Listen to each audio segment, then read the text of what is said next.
रायबरेली के साथ जिस सीट पर अब तक बीजेपी का सस्पेंस बना हुआ था वो सीट है कैसरगंज। कैसरगंज सीट पर बृजभूषण शरण सिंह का टिकट आखिरकार बीजेपी ने काट दिया। महिला पहलवानों वाला विवाद बृजभूषण को भारी पड़ गया। हालांकि बृजभूषण के लिए राहत की बात यह रही कि कैसरगंज का टिकट बृजभूषण के परिवार के बाहर नहीं गया। कैसरगंज सीट से बीजेपी ने बृजभूषण शरण सिंह के छोटे बेटे को टिकट दे दिया। करण भूषण सिंह सिर्फ 34 साल के हैं।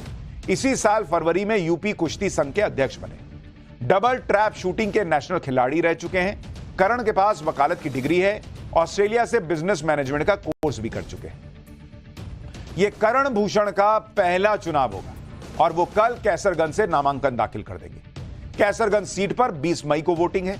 करण भूषण सिंह का टिकट कंफर्म होने पर वो अपने पिता बृजभूषण के पास गए, उनके पैर छुए और वहां पर करण भूषण के नारे लग रहे थे। देखिए वहां क्या माहौल था।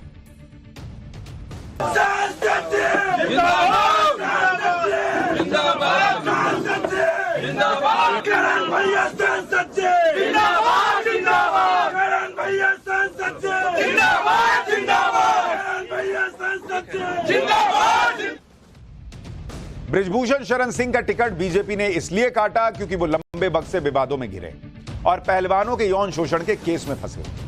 इसी वजह से कैसरगंज सीट पर बीजेपी बृजभूषण शरण सिंह को टिकट देने का फैसला नहीं कर रही थी और इस सीट पर लंबे वक्त से सस्पेंस चल रहा।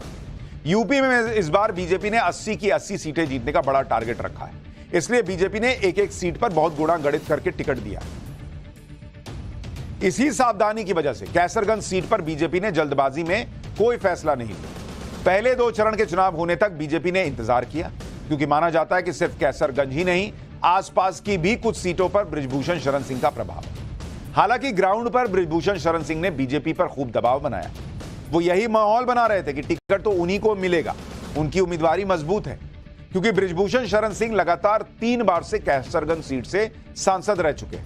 साल 2009 में वो समाजवादी पार्टी के टिकट पर सांसद बने, फिर समाजवादी पार्टी को छोड़कर बीजेपी में आ गए।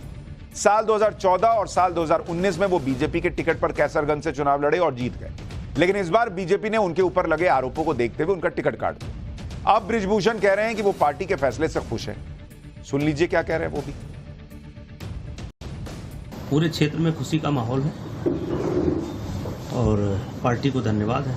अब ये तो क्षेत्र में निकलेंगे तब देखेंगे कि अभी 4-5 दिन से क्षेत्र में निकले नहीं है। पूरे क्षेत्र में खुशी का माहौल है और पार्टी को धन्यवाद है। अब ये तो क्षेत्र में निकलेंगे तब देखेंगे कि अभी 4-5 दिन से क्षेत्र में निकले नहीं है। हालांकि बृजभूषण लगातार अपने दबदबे की धौंस दिखा रहे थे। यहां तक कह रहे थे कि उनका टिकट काटने वाला कौन है। उनका पुराना बयान सुनिए। आपको टिकट मिल रहा है, कौन काट रहा है उसका नाम बताओ। बृजभूषण जी काटोगे आप? नहीं, सोशल मीडिया में काफी काम चल रहा है। काटोगे आप? आपका नाम नहीं है उसमें। काटोगे? बृजभूषण काट लेना। तो कुछ दिन पहले तक ये रंगत थी कि कौन काटेगा मेरा टिकट। अब टिकट कट भी गया तो कह रहे हैं कि पार्टी को धन्यवाद। वैसे टिकट बृजभूषण को मिले या उनके बेटे को, बात एक ही है। बृजभूषण के परिवार के बाहर टिकट इसलिए नहीं गया क्योंकि बृजभूषण का सिर्फ अपनी सीट पर नहीं बल्कि कई सीटों पर अच्छा खासा प्रभाव है।